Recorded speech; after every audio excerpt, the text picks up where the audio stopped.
Bapak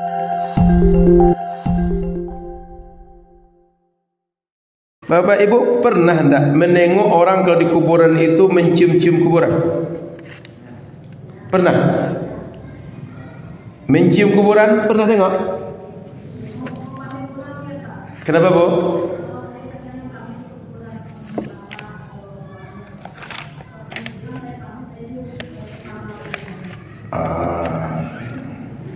Baik. Bapak Ibu yang dirahmati Allah Subhanahu wa taala, biasanya kenapa orang-orang dia memeluk atau mencium kuburan? Kenapa? Kebanyakan terjadi.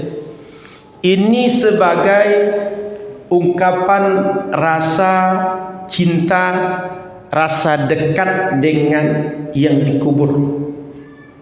Sama dengan kita. Kalau misalnya ada sesuatu yang kita senang itu, kadang ada pakaian atau ada oleh-oleh dikasih orang. Bang, saya baru balik di Makkah.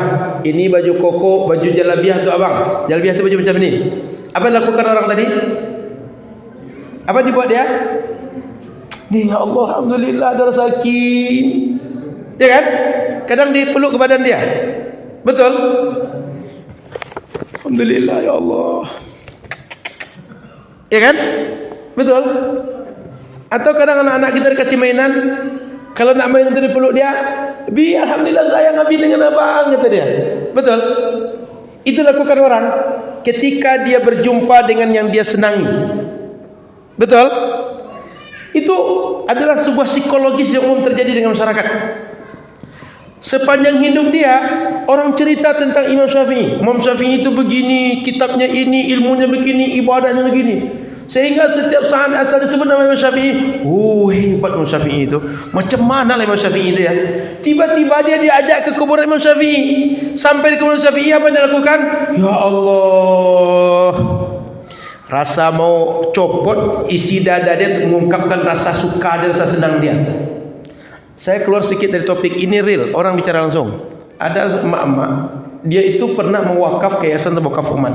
Lalu jumpa dengan saya, diperlihatkan tanah. 2 pekan setelah itu lebih kurang, saya ajak Ustaz Somad, tengok Ustaz, ini mak ini niat wakaf. Tanahnya gini. Saya tak tahu kalau mak itu sedang berada di rumah samping tanah itu. Saya cuma bawa Ustaz Somad itu tanpa kasih tahu keluarga itu. Karena saya pernah ditunjukkan bahwa ini tanah yang dikasih. Tanah mau diwakafkan. Lalu kami tengok tanah tadi. Setelah tengok, rupanya orang sebelah rumah dari mak tadi ngasih tahu, Ustaz, mak ada di dalam, mau jumpa dengan mak ni. Kalau ada boleh, kata saya. Rupanya beliau dalam kamar mandi.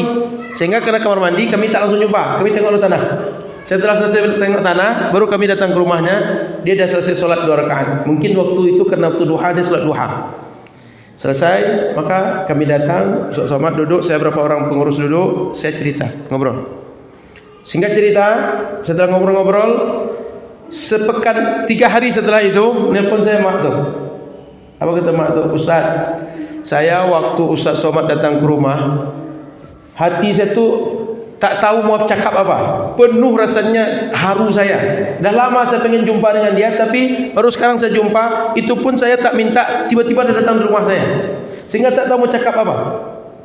Tolong Ustaz sampaikan Ustaz Somad, saya akan pagari dulu tanah ini, akan saya buat dulu jalannya, akan saya bersihkan dulu, baru saya wakafkan. Dia mau bilang itu, kata dia ketika jumpa Ustaz Somad. Tapi karena dia sudah saking harunya, tak tahu nak cakap apa. Kita sering begitu. Betul? Kira-kira itulah yang terjadi ketika orang datang ke kuburan orang yang dia cinta. Dia tidak tahu nak berbuat apa. Sehingga dia buat yang paling mudah itu, peluk kuburannya, cium kuburannya. Paham? Apa yang dilakukan orang? Bukan karena meyakini berbagai hal lalu mencium kuburan, memeluk kuburan, tidak. Tapi ungkapan perasaan haru yang dia tak siap untuk membendungnya. Saya yakin Bapak Ibu pernah mengalami hal-hal begini. Tidak mesti kuburan, ada saja halnya. Tiba-tiba kita sedang berharap pertolongan, tiba-tiba orang menolong kita. Rasa-rasa menangis kita, karena tak bisa bercakap kita. Betul? Ini ungkapan perasaan. Kira-kira kalau ungkapan perasaan ini bisa tidak disebut orang yang mengungkapkan perasaannya dia dengan memeluk, mencium tadi, dia salah atau benar? Bisa tidak? Orang kalau sudah perasaannya itu payah untuk diarahkan perasaan itu. Sama dengan kita punya anak 3 orang. Anak 1, 2, 3 perangai beda-beda. Ketika anak 1 selesai hafal Al-Quran 30 juz, anak kedua sudah menghafal tak juga menghafal, kira-kira bapak ibu lebih senang mana? Anak ke-1, anak kedua? Anak ke-1. Meskipun tak diungkap, meskipun tak diperlakukan nampak di depan anak tadi, bapak ibu saya yakin punya perlakuan beda dengan 2 anak tadi. Betul? Itu sudah ungkapan perasaan. Bayangkan, Imam Syafi'i tak sebentar disebut orang, bukunya dibaca, dipelajari. Bahkan setiap pelajaran dia baca buku Imam Syafi'i. Begitu sampai di kuburan Imam Syafi'i, dia peluk, dia cium kuburan Imam Syafi'i. Layak tak orang seperti itu dibilang syirik?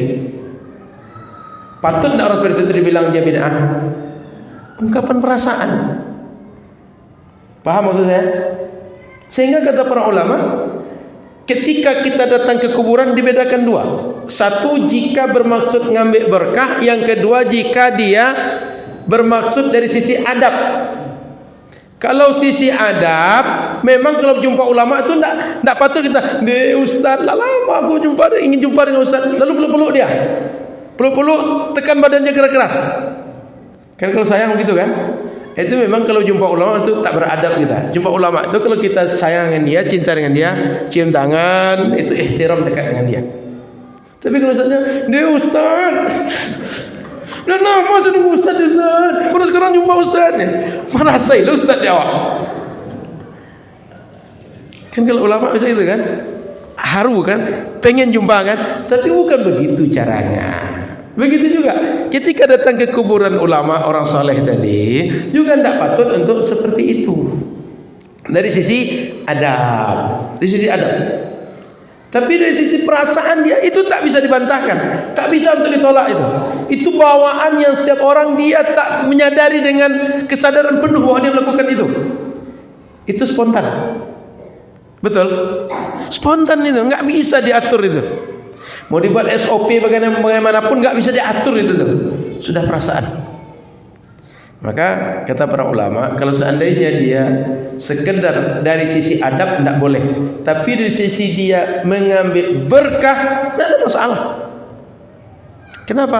Berkah itu macam dia gelas nih, dia cuma sebagai di kuburan tadi tempat menampung berkah saja. Berkah itu Allah berikan di mana-mana. Lalu ketika tempat penampung berkah itu kita datangi, kita peluk, kita cium, tidak ada masalah. Karena kita meyakini keberkahan datang dari Allah, rahmat turun dari Allah, doa dikabulkan oleh Allah. Umat Islam keyakinannya final tentang tauhid af'al, tidak ada yang bisa mengabulkan doa kecuali Allah. Tak ada yang bisa mendatangkan manfaat dan mudarat kepada kita kecuali Allah. Kalau kita minum, tak ada yang bisa mendatangkan rasa lepas dahaga kecuali Allah. Kalau kita makan, tak ada yang menghilangkan rasa lapar lalu timbul rasa kenyang kecuali Allah. Bukan nasi yang mengenyangkan, bukan air yang menghilangkan dahaga. Sama dengan kita ketika berobat, bukan obat yang menyembuhkan, bukan dokter yang menyembuhkan, tapi Allah yang memberikan sembuh. Ketika kita berobat ke dokter, ketika kita konsumsi obat yang datang dari dokter. Sepakat kita Bapak Ibu? Maka ketika kita di kuburan, mau namanya tabarruk, mau namanya tawassul, mau namanya istighatsah, semuanya minta kepada Allah. Azan isya dah. 2 menit lagi. Jam ini yang lambat atau jam orang tu cepat? Orang tu cepat. Kalau berbuka Bapak Ibu nanti hati-hati. 2 menit jaraknya. Tolong segera koreksi Pak Ji. Kondak sini koreksi itu koreksi. Takutnya ni jemaah sekitar sini. Saya takut ketika puasa nanti berbuka jemaah bingung. Ikut Al-Muqaddis atau masjid yang situ. Yang paling aman ketika berbuka, ambil yang paling lambat azannya. Kalau sahur yang paling cepat azan ambil. Biar jangan salah kita. Takut-takutnya ambil yang paling belakang sahur rupanya, yang paling belakang azan ketika sahur, rupanya dah masuk waktu ketika azan pertama tadi. Kita melakukan membatalkan puasa di waktu sudah puasa. Begitu juga ketika qomat. Cuma kalau orang awak ini, kalau bisa sahur yang terakhir, berbuka yang paling depan. Sehingga setiap azan itu selesai azan maghrib aja. Baru zuhur azan, ini azan maghrib atau azan zuhur?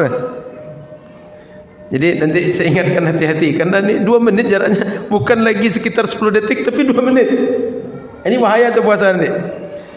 Baik, Bapak Ibu yang dirahmati Allah Subhanahu wa taala, maka kata para ulama hadis, karena kata para ulama fuqaha, seperti Imam Ibnu Hajar, Imam Ramli mengatakan fa in qasadahu fala karaha.